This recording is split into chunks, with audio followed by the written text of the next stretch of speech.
That lazy eye gets me every time. All right, we're technically recording, but we can take a second. Do you need to do any vocal warm-ups? La la la la la la Red leather, la. yellow leather, red leather, yellow leather. Okay. So let me take a little swig. Yep, get on that.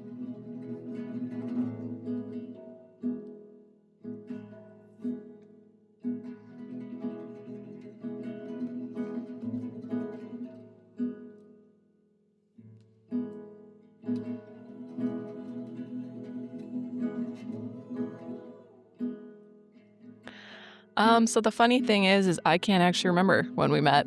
I feel like our timelines of being in Fargo overlapped a little bit strangely with my move to Minneapolis and your move to Fargo.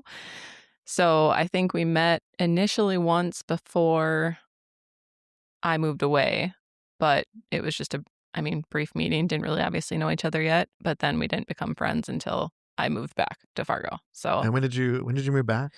So I moved back in June of 2021 and I left in May of 2018. Okay, yeah, so you left right before I moved here. I remember exactly when we first met, and I'm offended that you don't remember. My We memory met is terrible. we met at Mitch's old house in Moorhead Okay. on, I believe it was Mitch's birthday. It was either Mitch's birthday and we were all going to the boat, going to the lake for the boat at Lake Cormorant, or it was just a boat day. But you had come into town. I don't know if you were in town I'm assuming you were in town for his birthday. That makes But sense. you were in town. I think I had technically met Shonda one other time, but I don't remember that.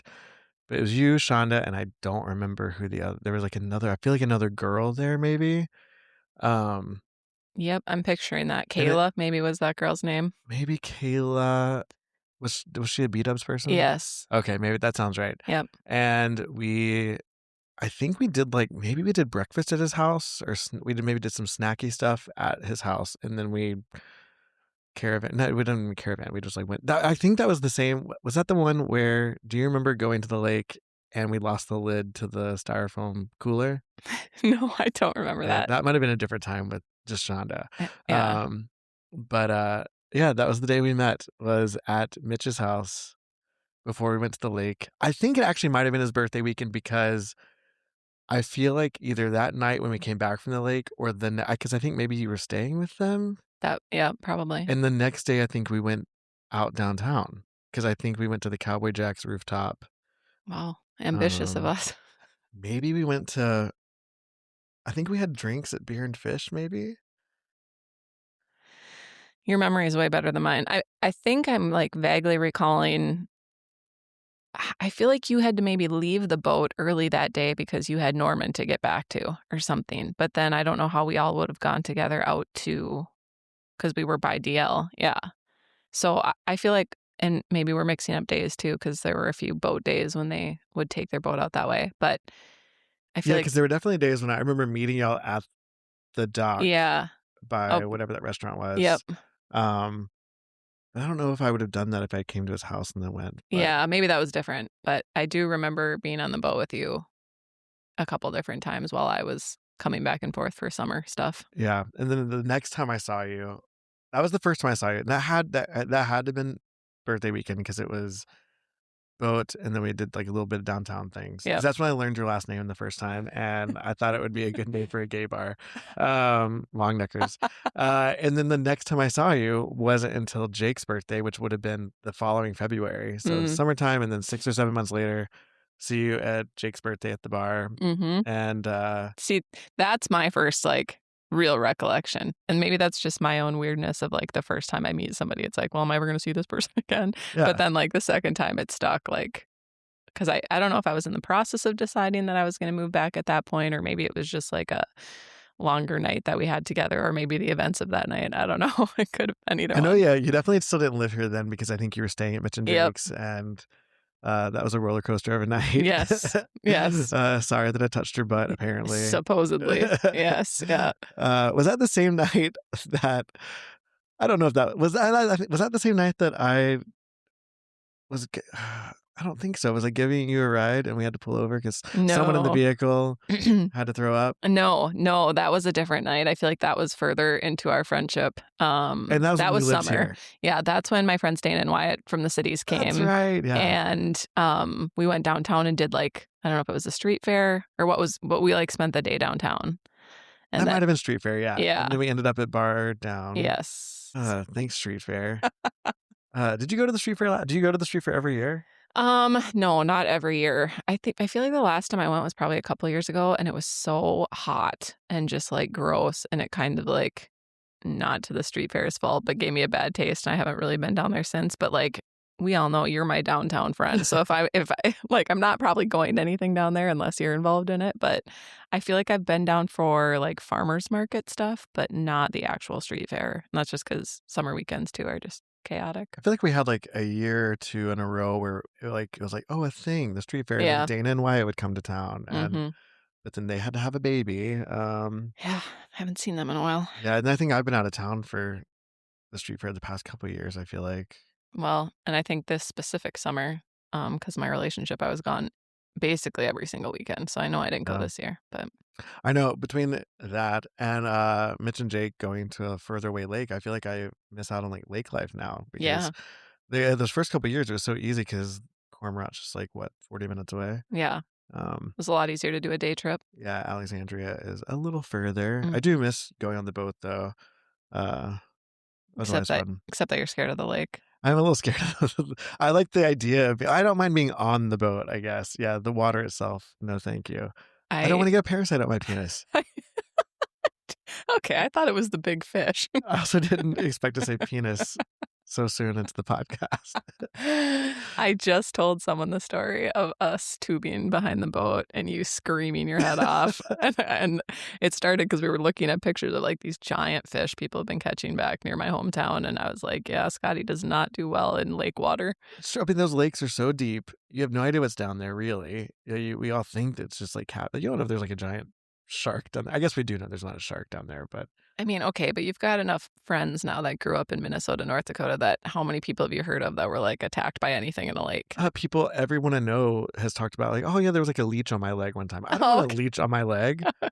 I don't want a fish to touch me. I don't want a snake to slither near me. I don't know. I've been going in lakes my whole life, and I don't think I've ever had a leech on me. I think that's more of a river thing. I think I'm the kind of lake person who put me on a pontoon. Let's like go over a couple like wakes and like giggle and stuff, and then let's just drink and bask in the sun, and then let's go to Zorba's and grab a pizza, float a little bit in the water, pee a little bit. Yeah, you got to do that. And then let's just get back in. Yeah, I mean, that's the dream. That's the nice thing about a pontoon, right? You can have half your crew up on the boat, and then you can put the rest of us put our life jackets on like diapers and bob around and have conversation. It's glorious. What's your go-to, like, if you're on the pontoon, what's your favorite kind of music to listen to on the pontoon? I mean, I feel like that's where the country music really meets its spot that it's supposed to be in, right? I feel like that's pretty much the go-to. Isn't there a song called like Pontoon? There is. Yeah. Yep. But yeah, something about country music in the summertime, and then you add a boat into it. Like, that's it for me. It does feel very like America. Yeah. Yeah, in a good way. Yeah, right. In the right ways. Mm-hmm. Yeah, should we get into politics? Well, wait, we'll get like 30 more minutes and then we'll get into politics. Perfect. Yeah, music's another thing that I feel like we've like vibed on. The Remy Wolf concert. Mm-hmm. We've done other concerts too. Or is that our only concert? What have we done? No, that can't be the only one. I've never been to one at the Lights with you. That's because that's all country music, not really your jam. Yeah, sorry. I've also never been to the fair. Should I go to the fair? I feel like it's not my vibe. No, the fair, I went this year because we got free tickets to go to Blake Shelton. But it's not a like go-to every summer for me by any means. And typically when they have some of the more fun, like not country concerts, it's midweek, and that's not really our like sweet spot either. So I don't make it to the fair very often.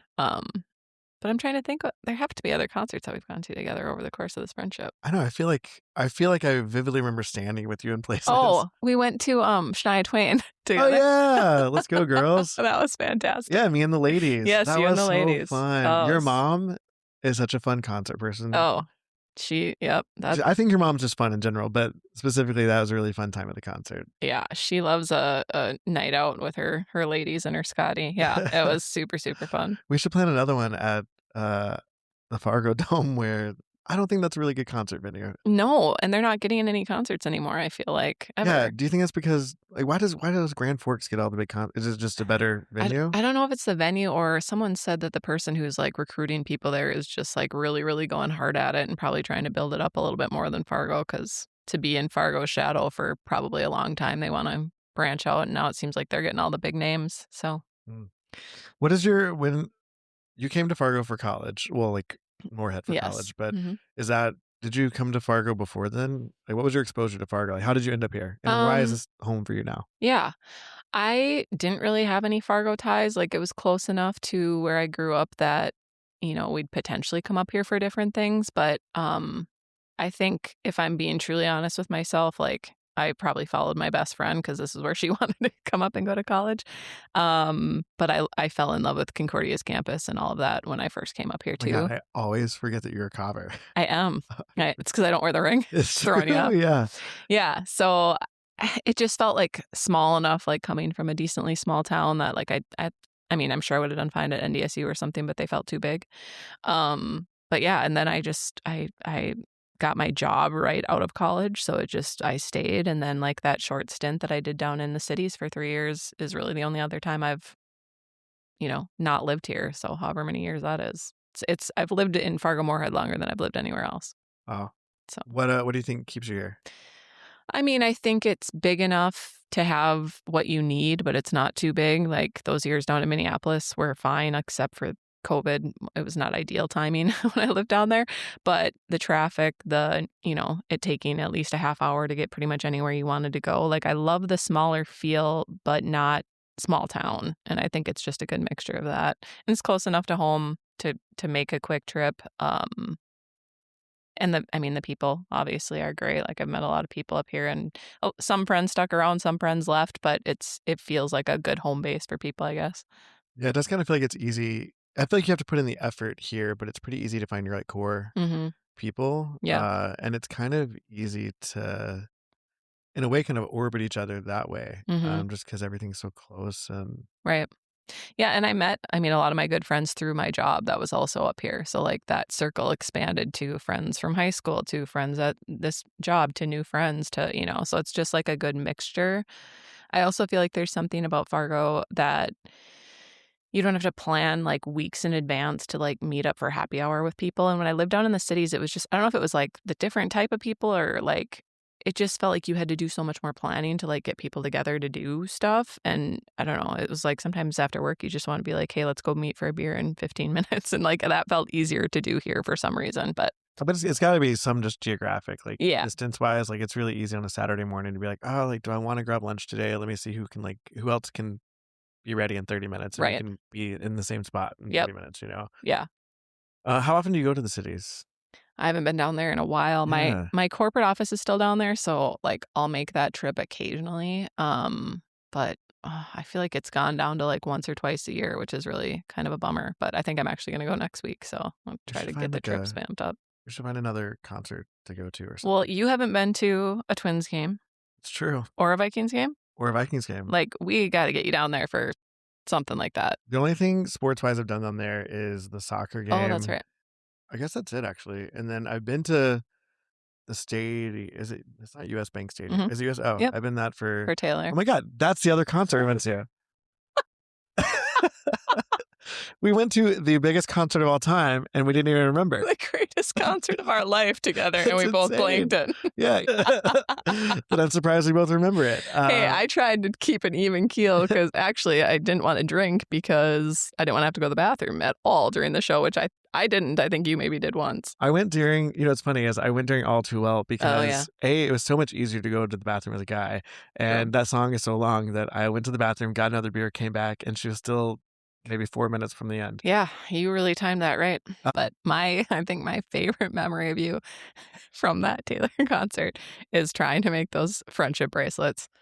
Things really went south for you. Yeah. Why was that so hard? And why is everyone else able to do it so easily? You dropped those beads off that string at least 4 times, and I'll never forget you crouching in the corner when you dropped the last one down to the ground because we just couldn't hold it together. There was a point where I literally thought I was being pranked or something because it was like, how is everyone else doing it? And I would get so close to the end, and then it would just slip. I don't know that you ever successfully made one. I didn't. I never made a solid one. I think one of y'all gave me one of yours, and I found one when we were walking to the Oh, venue. that's so good. And then it rained so much that Oh night my afterwards, gosh. which was kind of like a fun, like silly thing too. Although I had to walk way further than y'all back to where I was staying. But I had 2 concerts that I got completely drenched leaving US Bank Stadium, I think back to back, Taylor, and then I think the other one was Luke Combs. Like both times left and it was just a downpour. And of course you just plan on walking back to your hotel or whatever. And yeah, yeah, wild. what hotel were y'all at? That was nice. I feel Mm. like, wasn't it?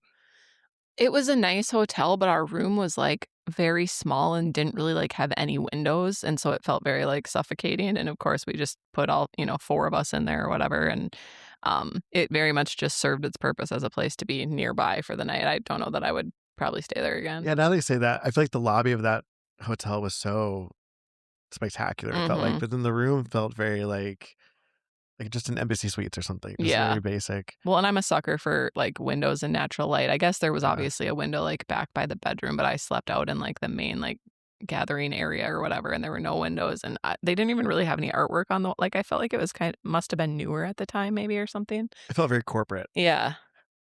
I'm Yep. also remembering that was Pride weekend, and I'm also I'm still surprised that she didn't do something special for that. But I Well, guess her whole show was like to the second yeah. choreographed and designed. So Yep.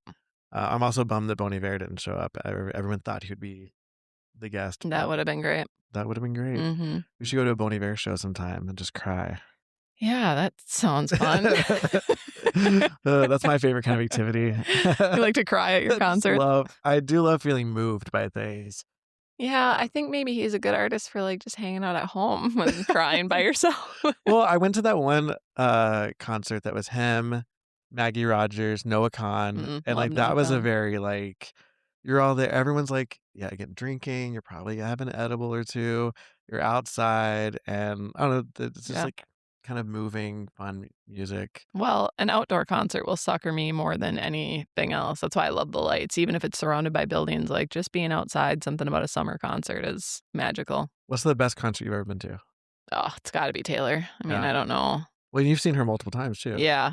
Yep. Yeah, I mean, we saw her back in her very, very early when she would go to WeFest, and she was like the first show of the day, like not even close to a headliner. Like, so yeah, I think we counted one time, like 3 or 4 times probably I've seen her, When she including was at that. WeFest, did you like know who she was? Yeah. Okay. Yeah. Oh, yeah. Sarah especially was like such a big fan of her even back then. Like, I made a comment. That's when she was like a little cringy still with like her dance moves and just like her performance and like whatever. And Sarah's like, whatever, it was still great. I'm like, I mean, it's great. I've loved her forever too. But yeah, back when she was young and just kind of getting her feet wet with the whole thing. I sometimes feel a little jealous that I never had a WeFest experience, but It's I not also too, it's not too late. I don't know. I don't know about that.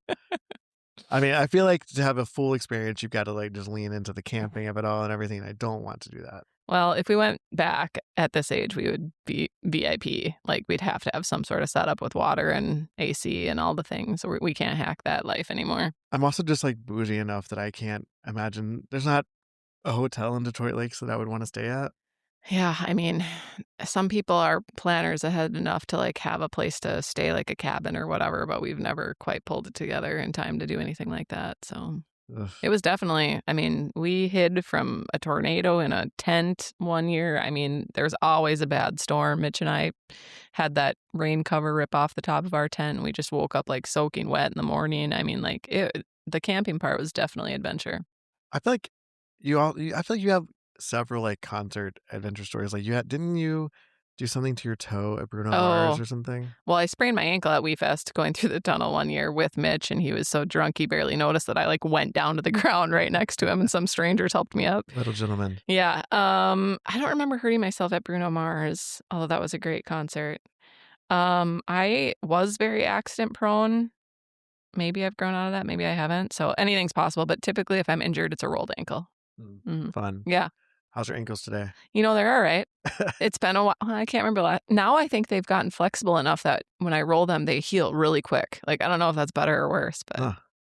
Yeah, you're just fixing yourself. the last one was when I was taking Betty for a walk and like I hit like that crack on the sidewalk and I just went down and the leash fell and she ran, thankfully not very far, and I was so mad and just kind of hobbled back into the house. And Did you make a sound? oh, I'm sure. I actually tried to catch Ah. it on my outdoor camera, but it cut off before I had fallen down, unfortunately. So I wish that you would play Stonewall again. I wish that mm, you'd be in. First off, you were great at kickball. no, But I think you would be really fun at dodgeball. terrible. I think I mean, I'd have to be better at dodgeball than I was at kickball, but I'm terrible at dodgeball, but it is so fun. I'm out of breath because I'm kind of like laughing the whole time. I'm also yelling. A lot's happening. You get so sweaty. It's a great workout. I feel Um, like if I was like out there giggling with you, though, I might like pee while I was like, like throwing the ball at like or laughing and trying to do all these things at the same time. But I should come watch you guys some night, even though you play so late. But it'd be fun to watch the chaos from above on the track. yeah, No, too many balls. I think my any sort of sports career I was going to have was very evidently never going to happen after I came to that first night of kickball. I think I learned very quickly that, I mean, I always knew I wasn't super athletic, but whew, that was the nail in that coffin. That was one of my favorite seasons. I feel like we had a lot of It fun. was fun. Everyone found their strengths. You were really good at catching, thanks to your Mm, boobs. hmm It was. I don't think bouncing off your boobs and landing on the ground counts as good at catching, but at least I Uh, know now. hey, did we make it to the finals? No, I don't think we did. I don't, I don't not know. with me weighing the team down. That was our very first season. Isn't that crazy? That is crazy. That's been almost 4 years ago now. What a Yeah, it's time. rocking and rolling. I feel like time doesn't feel the same after COVID. It's weird how much time it's even from COVID. It's been Oh, 6 years. yeah. I mean, it feels like it's flying by and moving slow at the same time somehow, but I'm still waiting for a cornhole league for Stonewall. That you get me into that. That's Uh, my kind of athleticism. I think we're gonna do pickleball next. Oh, I maybe would do pickball. If I've my never played it. parents are almost 70 and can play it, I should be able to play it. I've never played. I've heard it's fun. And then I think this year we might introduce pickleball, and then we might introduce trivia. Ooh, trivia. I'm always Which in for trivia. yeah, and I feel like that will open up the doors for a lot of other people who maybe aren't athletic or want to do Unathletic that people. and get You to can just like call me out. participate. It's fine. Yeah, Just say yeah. it. I wasn't gonna say anything. Um, Speaking of this year, what is going on this year? What does your year look like? What are your um, hopes and it's dreams? a great question. I turned 40 at the end of this year, so I do feel like it's kind of a last hurrah in some aspects. I mean, not really. Not really a last hurrah, but it does feel like what do I want to accomplish before I hit that number? I don't know. I don't really have any big trips planned. I feel like it's going to just be trying to live my best life through the summer, and I don't know. I'm pretty happy with my life in general, so I don't feel like I need to make any like major changes, but I'm going to Colorado in May, I guess. Maybe some other trips will pop up. Do you want the year to be? Do you want to have like control over the year, especially since I mean, 40 is I feel like a milestone year. Um, or do you want this year to be a little more like spontaneous, get to be a little impulsive? Yeah, I think I've realized, I mean, I know always known I am this way, but like I'm a control freak to a T. So like I live my life in a way that makes sure that I have as much control over anything as I possibly can. And so I think with the state of the world and just the way things are going, my hope for this year probably would be to like let go of some of that and just I put so much time and effort into not making mistakes and not making the wrong choice and living my life by a certain set of guidelines. And I think if anything, I need to just let that go a little bit. And I think anybody who's around my age probably would say the same thing, that you just spend too much of your life trying to live it in the way that you've been taught is right or you think is right. And really none of it matters because we're all going to be gone someday. And like, you might as well just, I mean, I am happy with the way I've been living my life, but I think there's ways I could definitely let things go and give in to chance a little bit more. So that probably would be the goal. That's good. Yeah, I feel like letting go. You're right. It is kind of hard, but I do think that I mean, even just this year, it's like the middle of February, and it Mhm. feels like every day, and again, like another like just extreme thing is happening. So Yeah. it's hard to really like, anticipate anything because the world is very chaotic. Right. You're like caught in this spot between like, oh, I better save money. Like I'm at the point in my career and my age where I should be saving all this money. And then it's like, well, if the world explodes in a year, am I gonna be happy that I like saved all my money and didn't do anything? Or am I gonna, it's like you kind of joke about it, but it's also kind of true. Like where do I put my energy and live my life any differently than I have been, I guess, because at the end of the day, there's only so much we can do about everything going on. What would you do if we knew for some reason, besides like panic and scream and stuff, if we knew that the world was gonna end a year from today, what do you think you would do with like the money you have saved or like whatever? What do you think you would do? That's the thing. Like I think about that and I'm like, I mean, obviously just spend time with family and friends, like the way I live my life now, I guess, which I feel very fortunate. Like that's what brings me joy. That's what like makes me feel at peace is just to like be around the people who get me like and I feel comfortable with and like you can just be your best self. And I mean, of course, I could say travel and see, like I've always said I want to go to Greece. I always said I wanted to go to Ireland and I checked that off the list. So maybe, some of those places like I would love to see, but really I don't know that I would change that much from what I'm doing now, other than make sure the people around me know how much I care about them and what I appreciate about them, or um, spend time with my nieces and nephews who are young and like they're just at such a different life stage, and it's fun to be around them. And um, yeah, I can't think of anything majorly that I would really do different, which I guess is a good thing. But Yeah. What's your favorite thing to do with people? Like if you got to build like your perfect Saturday with like your people, what would that look like? I mean, I feel like the lake life is really hard to beat, but really just like being outside. Our summers are so short, like the time we get to enjoy just being outside on a perfect day. And I mean, I love food and I love drinks and I love, popping a gummy here and there and giggling my like afternoon away, whatever the case might be with that. Um, or if it is, an adventure like a concert or golfing, like being on the golf course with three of my best girlfriends and just like having a great time and zooming around and causing a scene and getting yelled at by golfers who are way more serious than us, anything like that. Like, I don't know. Sometimes I'm like, am I really like striving for enough excitement and whatever? But to me, like, I don't know. I feel like I'm surrounded by so many good people that no matter what we're doing, as long as I'm around like my core group that gets me, like, that's all that matters. There's something charming in that because it's not even like it's not an immaturity thing, but it's like there's like a youthfulness Mm, in what you're saying of like what you enjoy. yeah. And I don't know if maybe that's a millennial thing because I think specifically our generation of even millennial, I feel like we typically look and act and seem younger than we are. Hmm. And I think part of that is we've figured out a way to hold on to aspects of our youth that, yeah, maybe some see that as immaturity. I don't know. But I feel like we've kind of like figured out this magic formula for joy a little bit.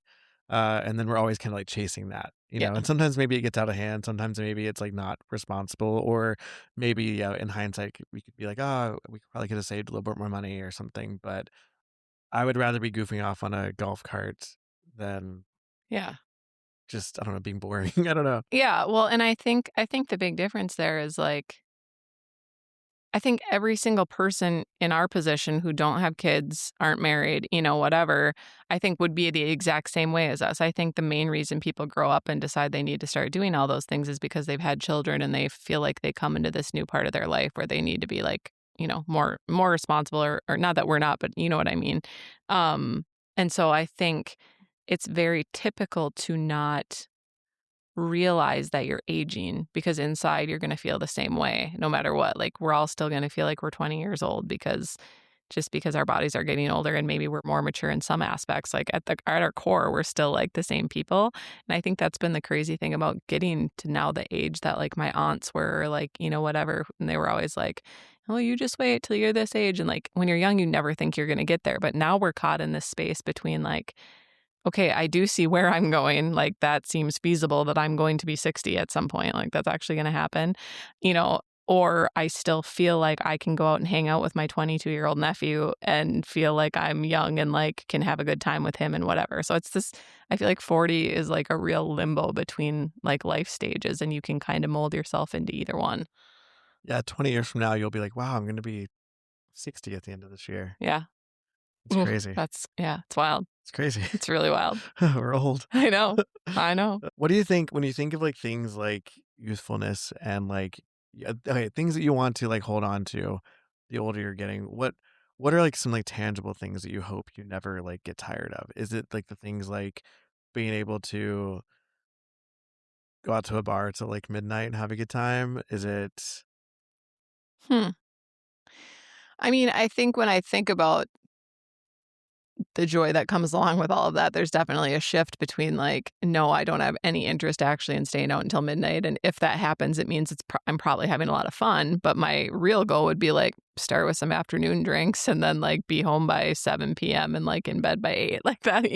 I think your time just shifts a little bit on that. But what do I want to be able to hold on to? I mean, I guess some of that spontaneity, like I mentioned before, like I want my life to be able to be lived on my terms and not necessarily like answering to someone else and I guess that kind of goes into a relationship or kid, again, those things like if those things happen in your life, you kind of shift. But like I think just the ease of living my life in exactly the way I want to live it, which could be looked at in multiple different ways. It could be looked at as selfish. It could be looked at, however. But I think the joy for me is calling those friends and, hey, let's go jump on the golf course, or calling you guys and saying, let's get dinner, or, just being able to kind of like, or travel on a whim or book a trip or, do whatever. Like that feels like a younger thing to me because it's what's supposed to happen before all those responsibilities. But now we're at an age where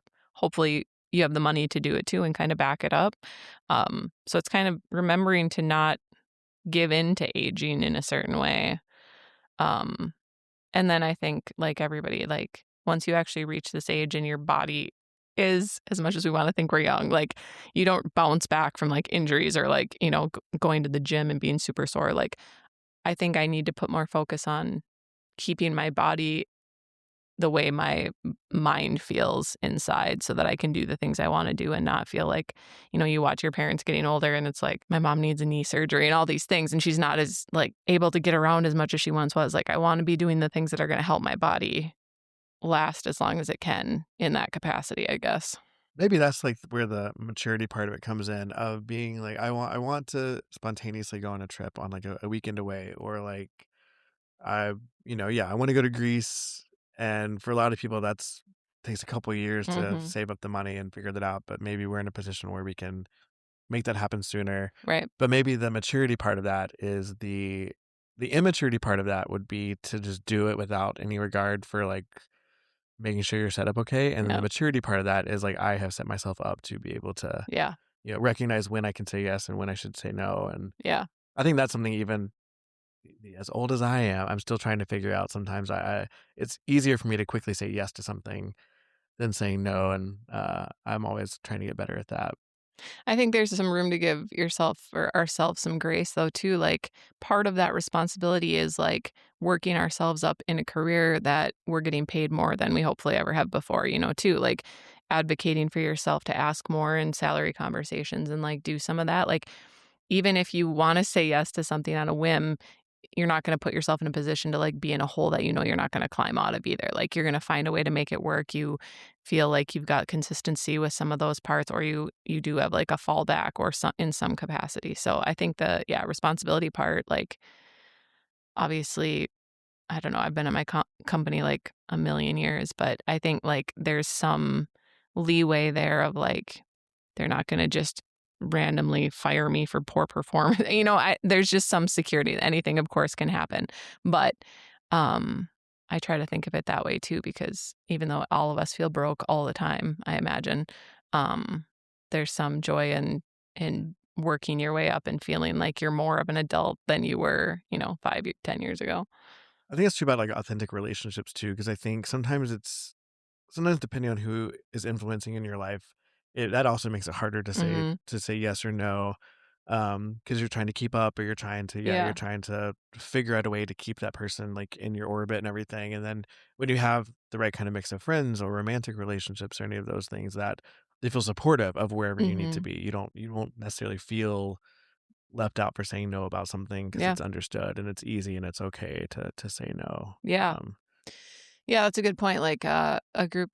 this group of high school friends that we all, of course, turned 40, this year. We've been talking about this big trip we're going to take next spring. So we've like given ourselves 2 years, notice to hopefully save up and do all those things to like, and of course it feels better when you're going on a trip to like have those funds right there. So you're not, whatever. So it, that's a sign of our age, I guess, if I think about it that way, that 2 years ago, we're like, we're going to do this, start saving your money now. Like, so yeah, it just depends. But, if I was in my 20s and somebody wanted me to randomly go on a big trip like that too, I probably would have just said yes and figured it out later. Yeah. Just put it on the credit card. Yeah, that's right. Can we talk about relationships? Sure. 'Cause, when you think about well, two things. First off, I'm excited for our date tomorrow night for Yes. Valentine's Day. I'm happy Um, I'm let back in the group. when was the last time you went to Spaghetti Western? With you and Mitch and Jake, probably when Mitch got overheated and we had to get him a bag of ice for his neck. That I is don't one of even. my favorite. That was like when they like kind of first opened too. Yeah, it was a so while hot ago. in there. It was. And what was it? He just like drank too much wine. I think he drank too much wine and hadn't eaten enough, or there was something about his diet too. Yeah, I think he was maybe doing something specific with his eating that just I think he'd been sober for maybe a And month that- or two. Maybe that it was was like a probably dry it, too. January thing, and then we went. Was it for Jake's birthday? I think it was. So he must have just been doing a dry January. Yeah. And then that was one of the funniest moments of my life. I mean, felt feel really for the bad. guy, Yeah. but when they brought him that giant bag of ice, it was just Not like a Ziploc bag of ice, like a Target bag, shopping like bag full of probably ice. with holes in the bottom of it, like dripping on his It neck. was like I mean, it was so busy in there because it was like the new place and it's so nice in there. And yeah, that's so funny. Yeah. I'm excited to. I love eating there whenever I can, so I'm excited to go. So thinking of relationships and things, especially at where you're at in life now, about to be 40, Mhm. and things important. What do you feel like are your kind of relationship goals? Because to be honest, I think I'm always still trying to figure that out, Mhm. and sometimes sometimes I almost not put myself down, but I think about like, oh, maybe this is why you're not in a relationship is because you just don't know what you want. Mhm. And then other times I give myself the grace to be like, well, then maybe that's part of it is not having such a description of what you want and just kind of like being available for what's there. I don't know. I don't know what like the right answer is, but Yeah, I think well, number one, therapy is very important, and I feel like everyone should be in it regardless of what your relation status, your age, any of it. Um I think that when you're at our age and single, it's such a weird spot to be in because you've got people in your life that have been together since they were high school sweethearts just their entire life, like found their person really, really young. You've got people who are your age that are divorced, that are like back out looking for this, even though they've done some of that before. But it's hard not to look internally and like, am I the problem? Or like, am I too picky? Not that I'm the problem, but I should say, am I too picky? Am I expecting too much out of another human being? Am I, because everyone in your life is going to have opinions on that too at this point. But I think I've just found this calm of like, I mean, of course, I have those moments where it's like, oh, am I going to like die alone? Like that would be too bad, But also like, I love my life so much that for the right person to be in it, it's got to really be the right person. I'm never going to settle. I'm never going to be someone who's like only halfway happy with the person they're with. So either that person comes into my life or they don't, and I think there's a misunderstanding that like being too picky means you think you don't have to work at a relationship. Like I don't believe that. I think anyone who's been in a relationship, successful or not, would tell you that you have to put work into it. I totally get that. But I also think it's okay to have your standards and not rely on someone, because I think that's where people really get into situations in relationships that are rough, is when they're doing it to not be alone. Like, and I think that's always been my thing. My parents told me when I was very, very young, like the person you decide to marry is the biggest decision you'll ever make in your entire life. And of course, now I give them crap about that because they like paralyzed me with that, and I can't make a decision about it because I obviously am still single.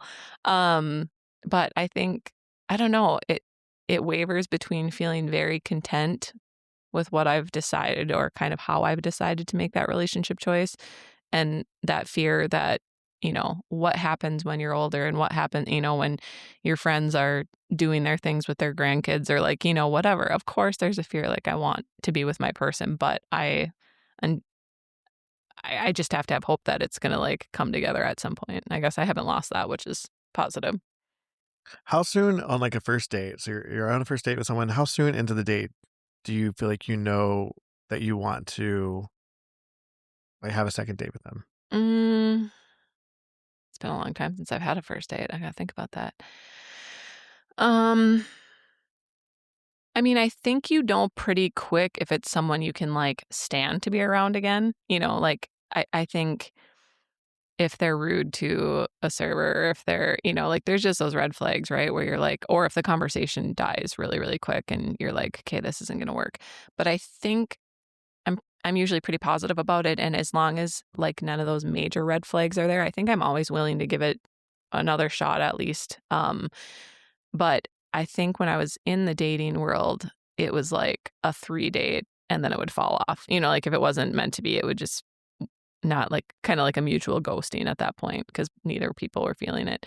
But I don't know that I've had one where it was like total fireworks right off the bat either, like love at first sight. So I think for me it's more of a slow burn. And most of my relationships started as friends. Like they were guys who I was friends with first and then it evolved into that. And I think that's kind of ideal for me and my personality type to like get comfortable with someone first. Um so I think I can read if it's like a normal or like decently good person right off the bat, but whether it can evolve into being my person, I think takes me a little bit longer maybe than the average person.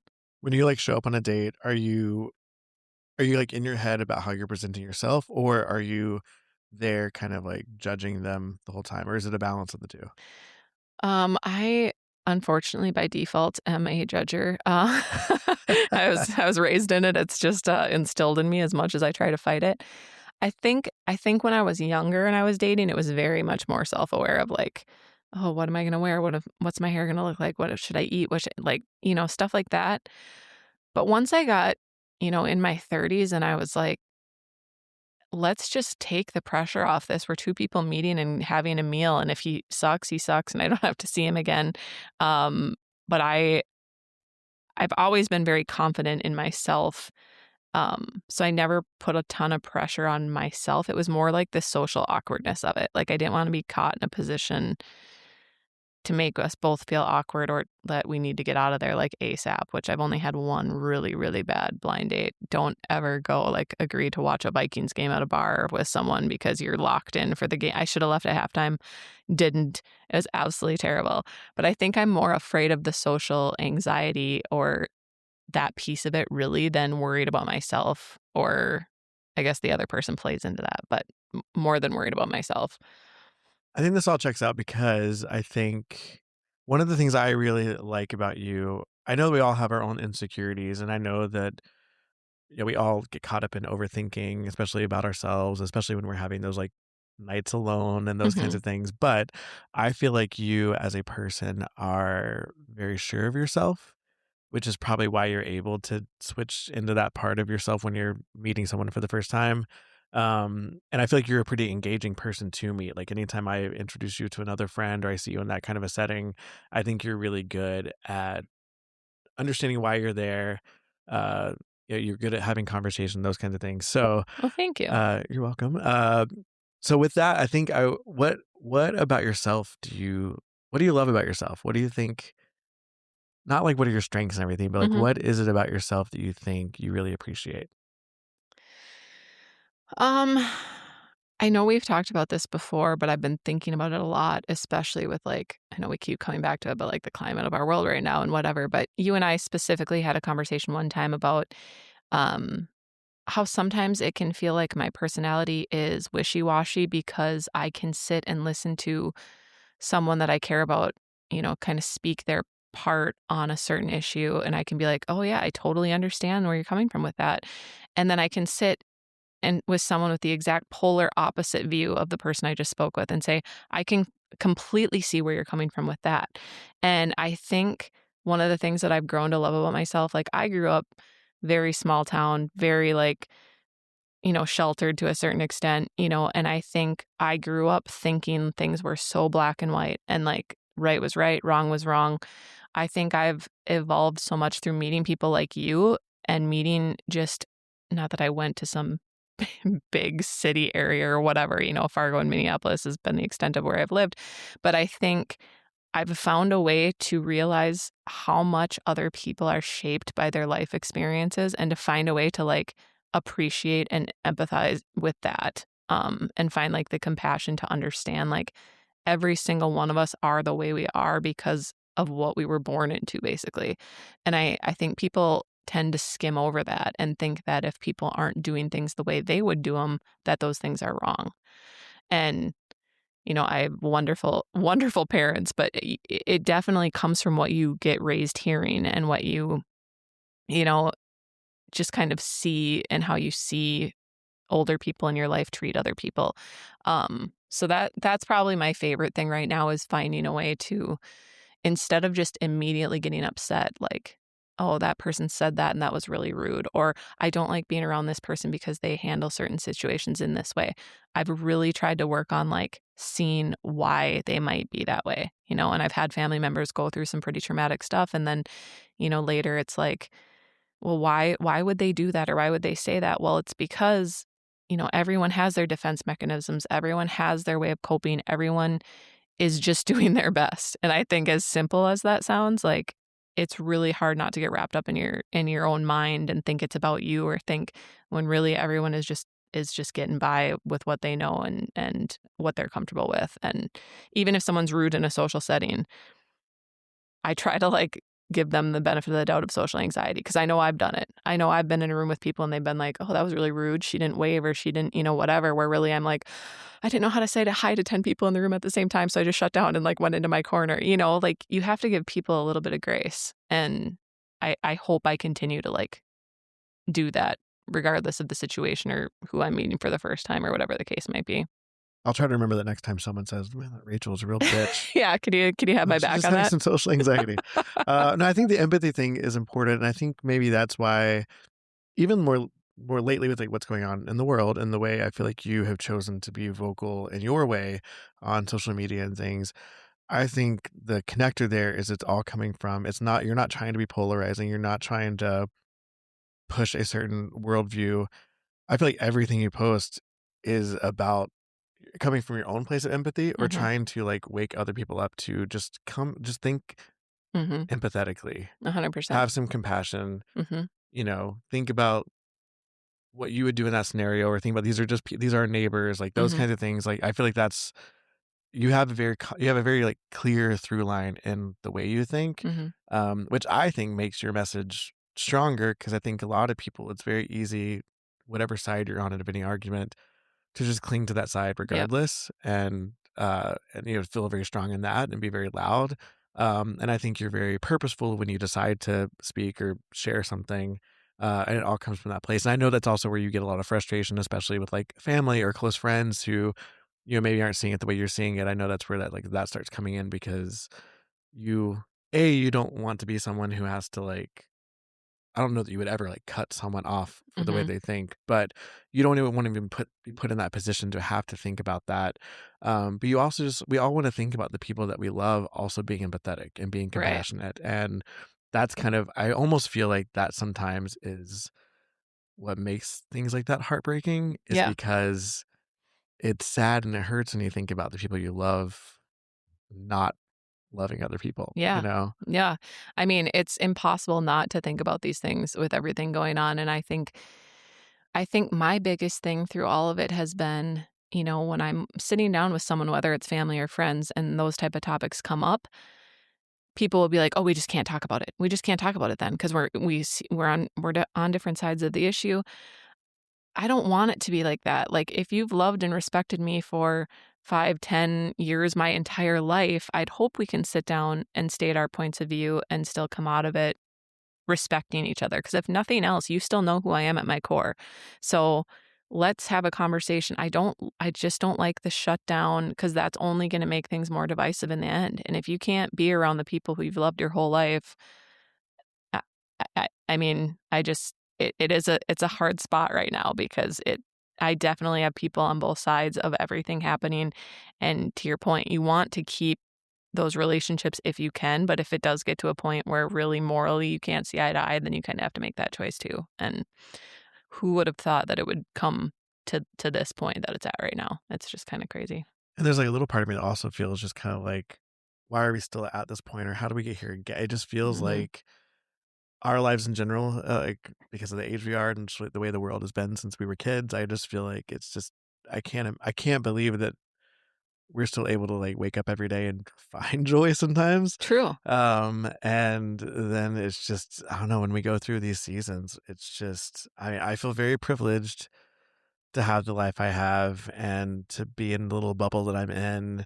And, I get to like make comments when I want, but it doesn't, there's also a little bit of a none of this really impacts my day to day kind of a Right. thing. And that feels very nice. But that also gets very frustrating too, because then it's like, how do I fix anything? What am I supposed to be doing? What kind of energy am I supposed to be putting out there? And it's like too much. Like we're not built to have to do all this, Well, and that's what I was going to say. Like at the end of the day, like some of that is just being human and, finding those pockets of joy. Like if you let yourself go down the negative rabbit hole 24 hours a day, like none of us can survive that.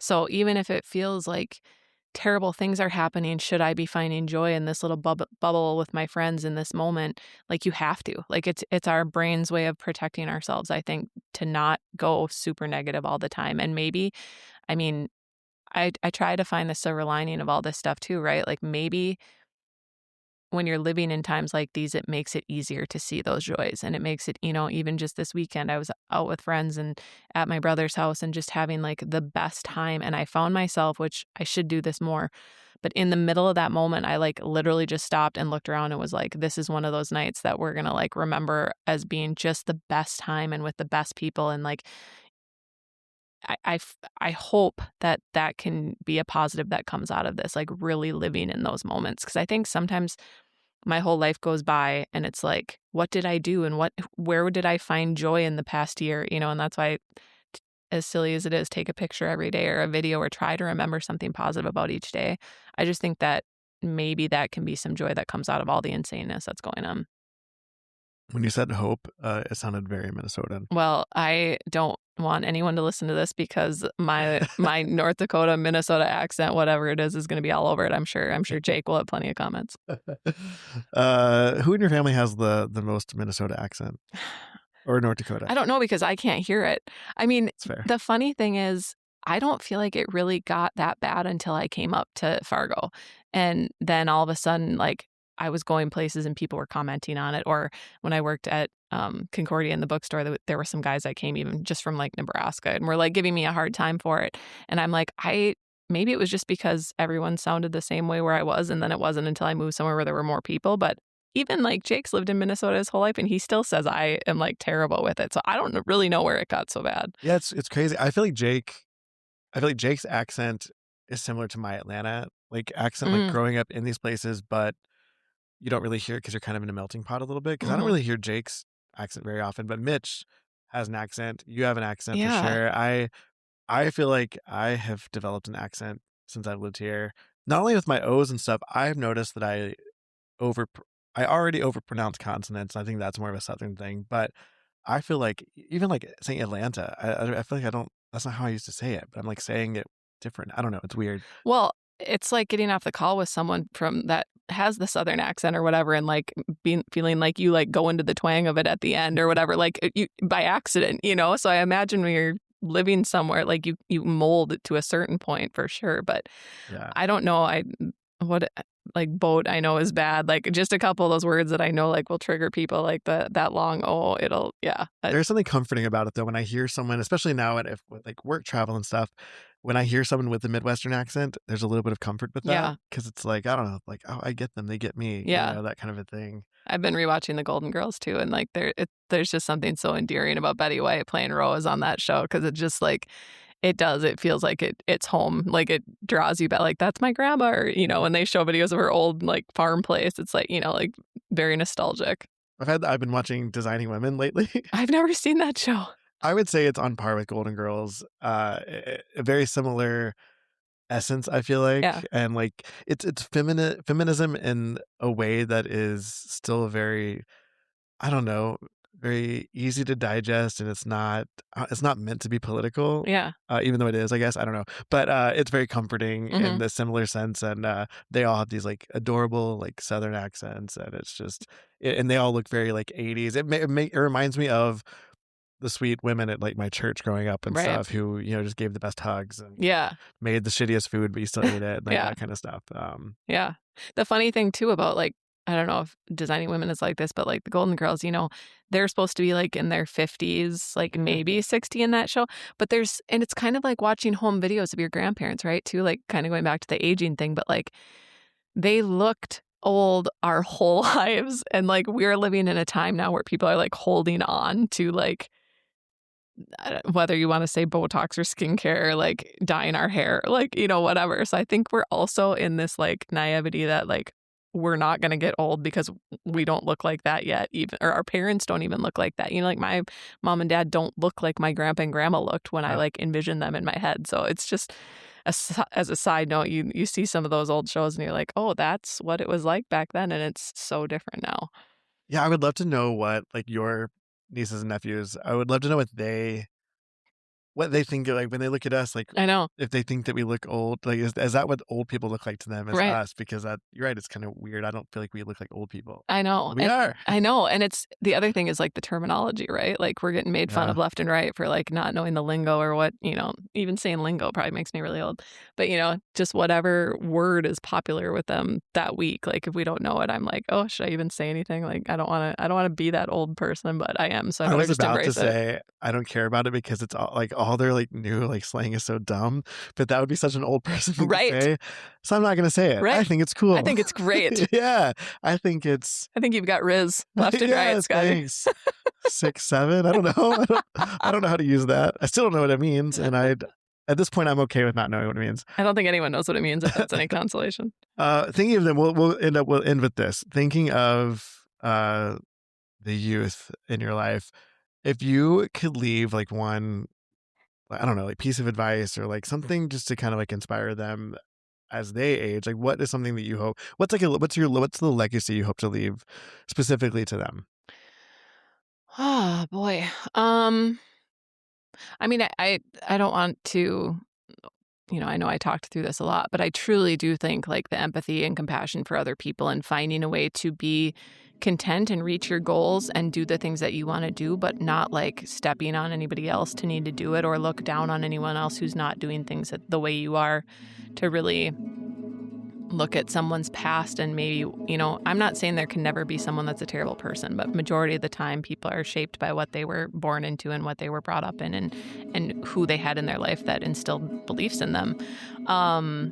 So I think that's a big piece of it, but I also just think like, especially when I think about, not that I don't love my nephews, but when I think about my two nieces, in the world that they're going to grow up in, and I never ever considered myself like a feminist in any aspect. I didn't, either had my head in the sand or I just kind of thought things were overblown or whatever. But you really, the older you get, do realize the need to advocate for yourself as a woman and just realize that you can do anything. I mean, truly, like, it sounds so cliche, and that's another thing one of my aunts or something would have said to me when I was younger, and I'd be like, oh, I don't, but there really is a power in, like, no one in this world knows what they're doing. Like, everyone you think is an adult doesn't have it together. Everyone's fighting their own stuff. So to, like, push all of that negativity to the side and just do what you want to do and live your life in the way that makes you happiest, like, that's what's important. You can't get bogged down by other people's opinions or judgment or any of that. Like,